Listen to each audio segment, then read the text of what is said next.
শুভ সকাল বন্ধুরা, আশা করি সবাই ভালো আছো।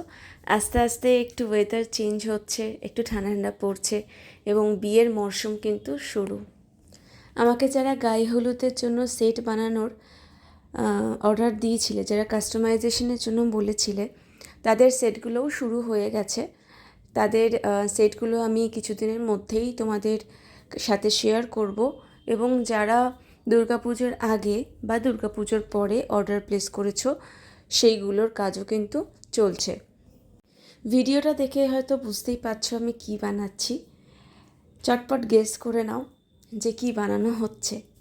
আর যদি কেউ গেস করতে না পারো তাদেরকে বলে রাখি, এটা আমি গাছকৌটো বানাচ্ছি।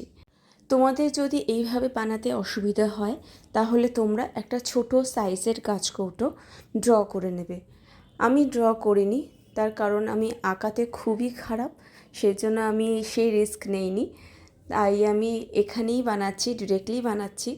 শুধু বানানোর আগে একটা ছবি চোখের সামনে ভাসিয়ে নিও।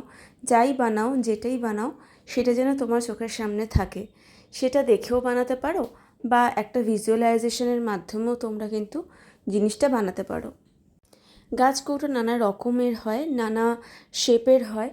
জাস্ট এটা আমি যে শেপের বানাচ্ছি তোমাদেরকে সেই শেপের বানাতে হবে তার কোনো মানে নেই।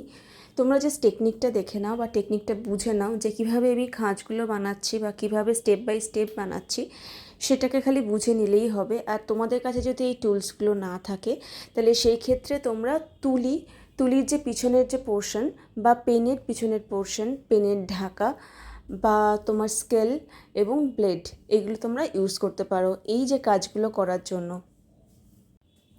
এটা দিয়ে আমি যে সেটটা বানাবো সেই সেটের জন্য কুলোটাও পাশে রাখা রয়েছে এবং যে ডিজাইন বানাবো অবশ্যই আমি প্রচণ্ড এক্সাইটেড তোমাদের সাথে শেয়ার করার জন্য।